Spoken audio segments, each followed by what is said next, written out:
I sought the Lord, and He answered me and delivered Hi, me everybody. This is Gary DeClute again from for every Timeless. fear. Timeless is a story that's ongoing in people's lives. There's people who've had life change because of Jesus Christ.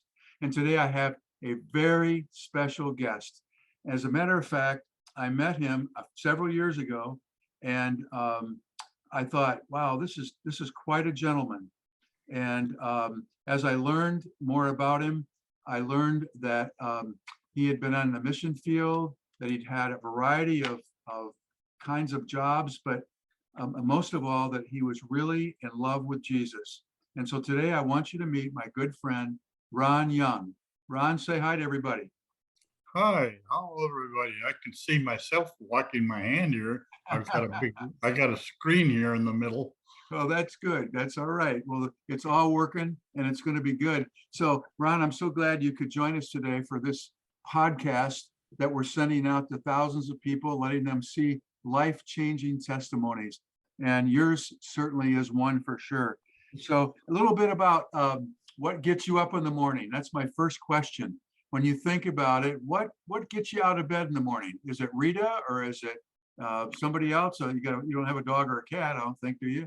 No. It's not Rita, but she's sleeping alongside of me usually. I, but I when I wake up, it's about 7:30, and I lay there a little bit and try to think about what do I do? Go back to sleep? No, that's not right. So I decide to get up, and so it's usually about 7:30 when I get up in the morning. Okay, okay. So is there any special thing you've got going every day, or do you have a schedule you keep?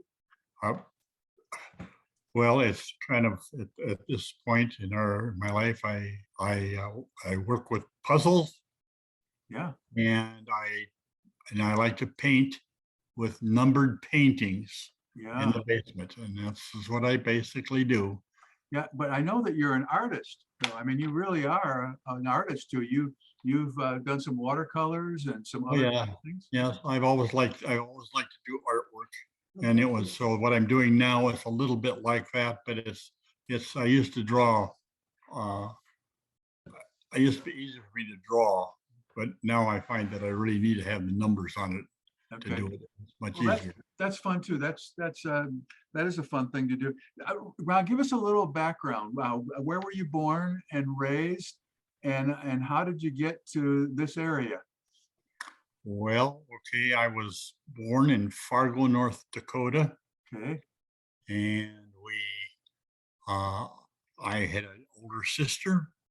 She was 4 years older than I was, and then I stayed there until evidently, I don't know about when I was born until I was ready to start in elementary school, but I moved to Peoria Heights in in for my freshman year, and then I went to school there for uh, uh, 3.5 years.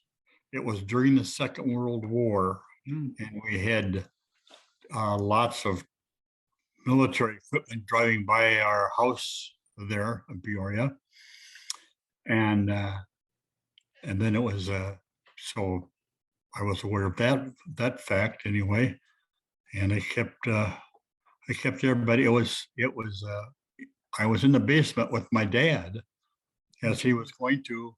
He likes to go hunting, and he's cleaning his shotgun, and he was in the next room in the basement, but I heard the boom. It was a loud one, and it startled me. And I ran over there quickly to find out what was going on. And he shot himself with his shotgun in the arm, oh, where his elbow was almost. And it was well, scary. And he just hollered at me. He said, run next door to the neighbors and get them quickly. I need help. yeah. So I did. I took off and I ran over there and I got him. When the neighbor, he was there. It must have been on a weekend, I think, back on it, because he was still working, but he wasn't working then, so he knew that. So he came back and took care of him. And next thing I know, he was off to the hospital. They Yeah. they got him going. So there I sat now trying to figure out how to have and deal with this thing. Oh, And he boy. wasn't flexible to try to get himself back together, but he couldn't go to his work anymore. So what are we going to do? Uh, Fortunately, my mother was a stenographer, and she did have some income coming that helped us. And she was a very key person in our life for a number of years then.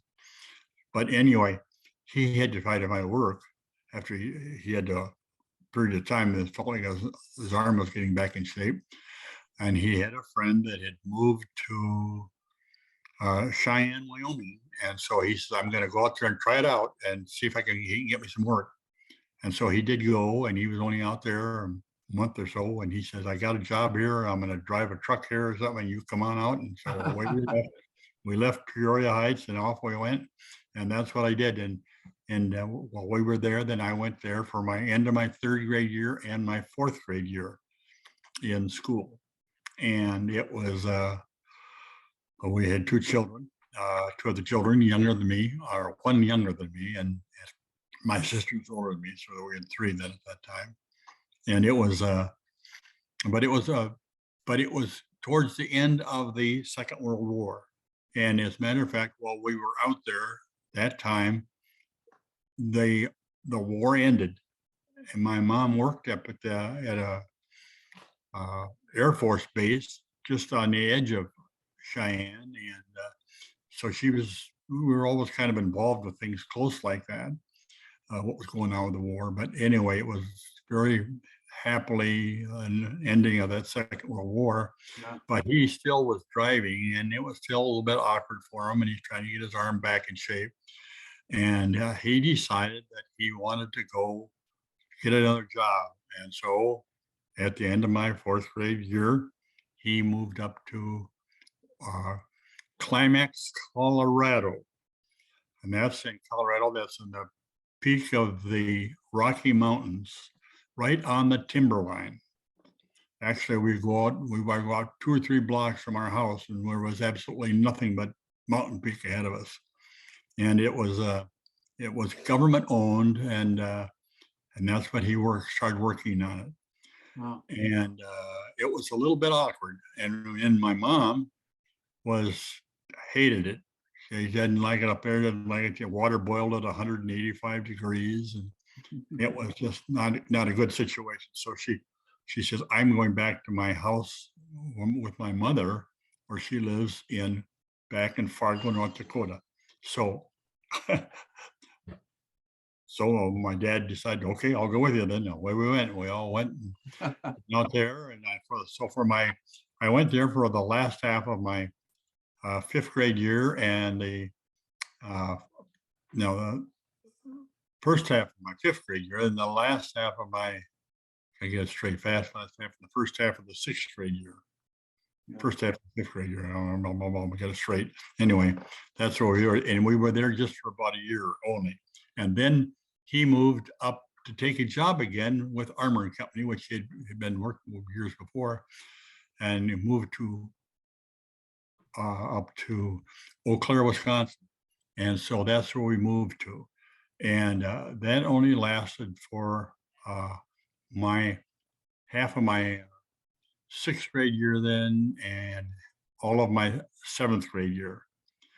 And then he moved then down to a city called Whitehall. That's in western Michigan. No, it's in Wisconsin. Wisconsin. Western Wisconsin, yeah. Whitehall, Wisconsin too. I didn't know that.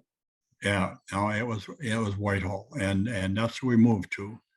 Wow. And I went there for try to go to school again, and now I went there for my seventh grade year and my eighth grade year, and I had seventh grade in the Eau Claire, straight now. It was for my eighth grade year and my freshman year. And then he moved. I took another job. He was just bouncing all around. He couldn't feel satisfied with it. He went over to Taylor, Wisconsin. And he worked there for 1 year in a locker plant and didn't like that. And he had a friend that back in Whitehall again that had known him, and so he moved back there and he worked for him and worked as a part of the construction business. Wow.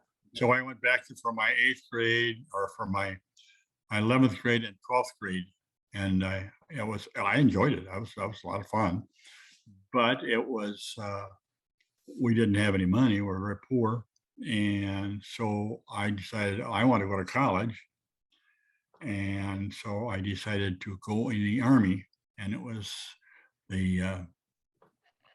and you have to enlist. You could enlist if you just enlisted, you could go for 3 years. But if you were drafted, you only went for 2 years. And but I could volunteer for the draft, and I was only 17 years old, wasn't quite 18, almost, but I volunteered, and so they said, okay, you can do that, and so they sent me to uh, Fort Knox, Kentucky, Huh.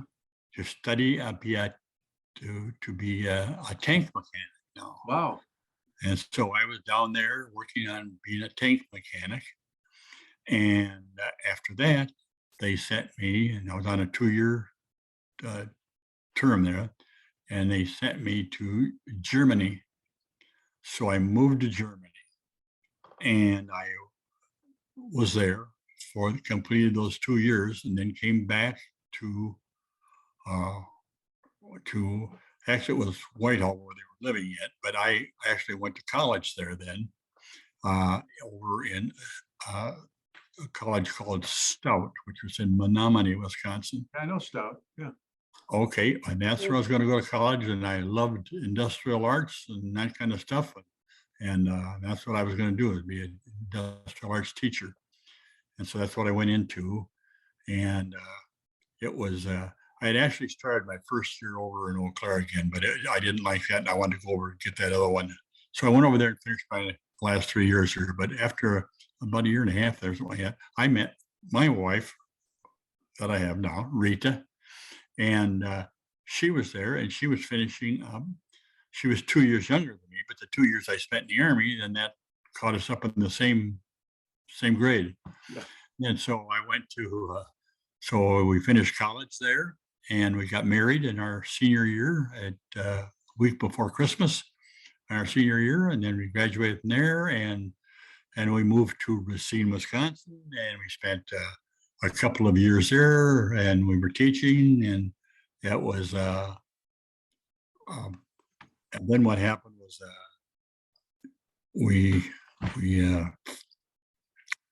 had a missionary come to our church that we were going to, and he was from Brazil, and they had a school there for missionary children, but they were elementary school children. But Rita and I were both high school teachers, but we listened to him, and we had him come and have dinner with us, and he really was just so nice and challenged us. And we said, that's what we really would like to do. We needed to get some Bible training. We hadn't had anything yet, just a straight college was we had gone to. So he says, you've got to get some Bible training and background. And yeah, I contacted their office over in Cleveland, Ohio. And so, but that's what they said. I get some more Bible training, and then we were going to come and we're going to talk to you about it, so I can get the right kind of training. Well, I didn't have a real good church background at that point. It was actually, my mom was a Lutheran church, but we didn't go to church very often. And it was just, Rita was different, and Rita had a background that I loved, and it was so nice. And so that's where I was really becoming very interested in all that was going on there.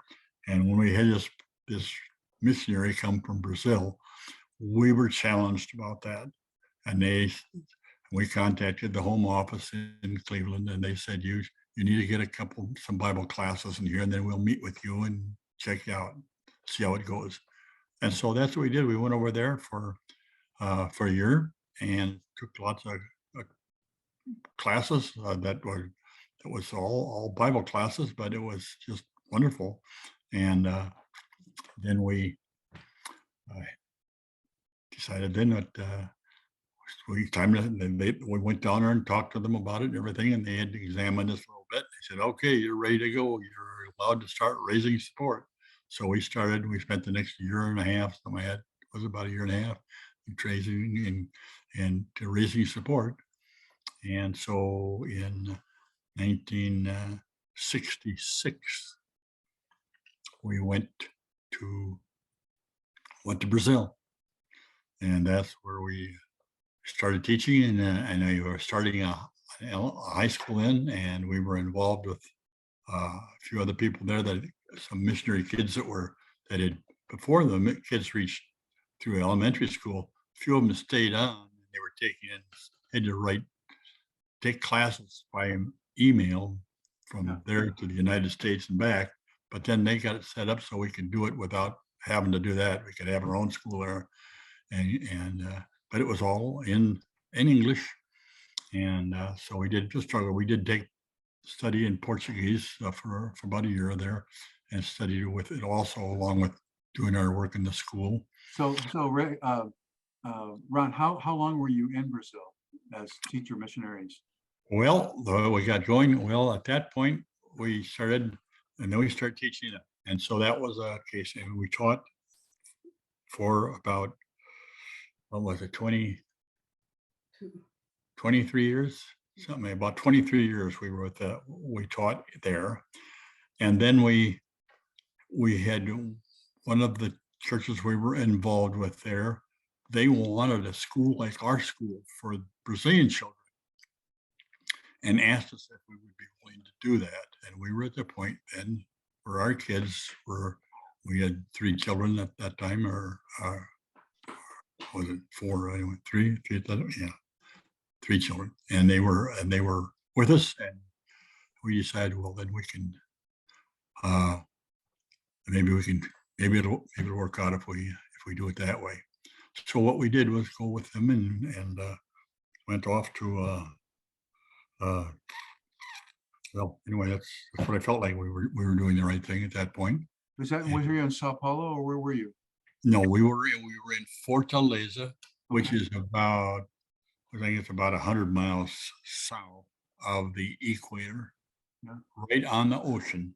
Okay, so when you 23 years put you, where did you go after 23 years? Did you come back to the And our States? church wanted us to start a school for them. Okay. And so we did the same thing with them. And I think there was about 25 years, 26 years, we were with the church. And we started a school for them and got it going and everything. And then I felt kind of out of place after a while as far as leading it, because it was all in Portuguese then.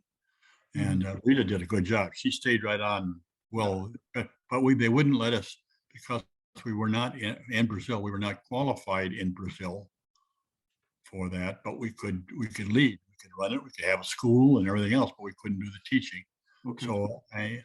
So this is what happened anyway. And so we just stayed on there and worked with the church in various activities. Wow. Over those years. So you're talking like 50 plus years in Brazil. Yeah, well, it was about close to 50 years we were in Brazil. Unbelievable. That's Yeah, a great story. Did you ever meet Pele over there? Did you ever meet Who? Pele, that famous Brazilian soccer player? I know what you're talking about. I remember following him. Yeah, I remember following. We followed all. We were very much involved with watching Brazilian soccer. Brazilian soccer, yeah. Now Ted and Claudia Olympic were down there for a period of time, and they're really good friends of mine. And Ted's coming on in about a week and doing a podcast with us. So he and his wife, Ted and Claudia Olympic, were teachers. Claudia was a teacher. She was in a school in Sao Paulo. So we have that connection, and I think that's what kind of drew us to you a little bit, you and Rita, because we wanted to know about that. So how long have you been back in the United States? We came back to the United, well, Rita had a problem. We had probably still been down there, but Rita had a health problem, a very serious problem with her heart. Okay. And that's what made us come back. And we just, and she could explain that to you a little bit later. But anyway, we had to come back to the United States for that. And we flew right with a private jet just for the two of us. Wow. And Clinton here is with us now, and we live in their house now here. And he came back with us also, flying from Fortaleza right back here to just outside of where is it? What Aurora Yeah. Airport. Anyway, that's where we went. Yeah. And Well, so that's what came in here. And so we've been here since then. Yeah. But then we wanted to still keep going and get involved with churches and everything else. And so we wanted to say what we're going to do, and it's just going to work out. And so we started going to the Wheaton Bible Church. And oh man, Willow Creek. I'm lift up. We actually didn't know people when we come back here. Our son was involved with that church, but it was when we got back there, that wasn't what we wanted. And anyway, we found over here that we liked the Wheaton church, and so that's what we started getting involved with. Yeah. And that's what we've been doing. But we're at the point, we're at our age, why it's we wanted to, we started going to church, and I have problems right now with my walking and my memory, and so we decided we don't go to church much anymore, and it's just. Well, I tell you what, I knew you. I've known your son longer than I've known you. Oh yeah, well, of course, both my boys they're still going there. I have a daughter that's her husband is a pastor in Pennsylvania. Yeah. Well, Clint and I were friends because Victory Sports, he came and helped us. And our work with little kids, training them in soccer. He loved that game. Oh yeah. And I can see where he came from and all of that. First time out, he brought his spikes with him, and I knew he was a serious coach at that moment. So that was a pretty cool moment. I want to just ask you one more question. This is kind of important because how did you come to have this personal relationship with Jesus? How did that happen to you? Was it some just decision you made one day, or how did that come about? Well, this was up in Racine, Wisconsin. But Rita was she had already made a decision for Christ. And even when we got married, I knew that she was different. And immediately, we started dating and everything, and she was a good testimony to me from the Lord. And I just did everything. I smoked and stuff like that before then. And boy, when I started dating her, that's it. I'm not going to do that. And so it was different. It wasn't until when we got over in Racine that we were there, and then we decided we want to go to a church there, and we went to started looking for a church. We found a good Baptist church right there in Racine, and we started going. And I saw friends that we just all of a sudden I was overwhelmed by the whole thing, and the services were so strong. So I want to just go back just a little bit here. So Rita had a pretty big influence on your coming to know Jesus in a personal way. Oh yes, definitely. Is that something that you made public to people at some point, or was you and Rita one night at home? You said, I want to know Jesus. I want to have a personal relationship with him. How did that come about? Well, I was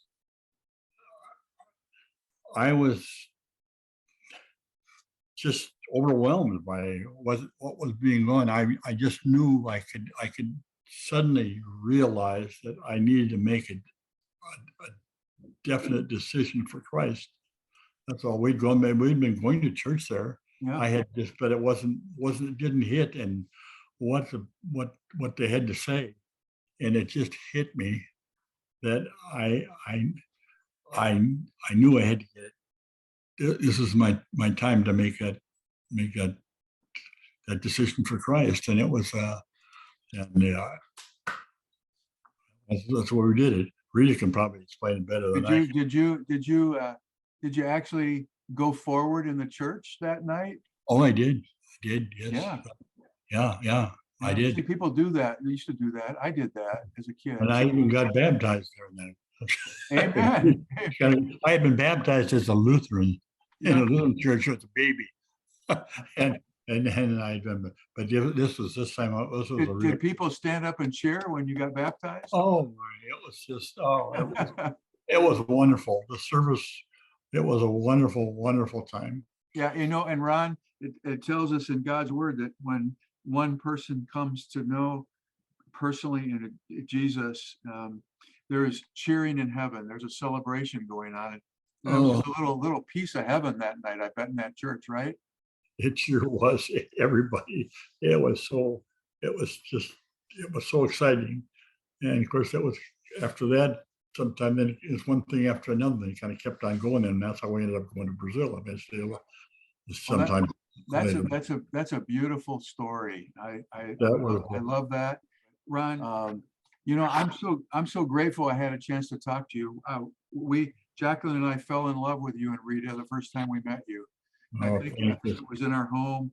We were doing the gathering at that point. We were singing a little bit, having a little fun with people, and we'd have someone come in and share and talk that evening, and we'd have a lot of refreshments and food. We had some picnics together, and that was really fun. We're going to do that again, and I hope that you and Rita will come to that. But I want to thank you for doing this with me today. I sought the Lord, and He answered me and delivered me from every fear. Those who look on Him are radiant, they'll never be ashamed, they'll never be ashamed. This poor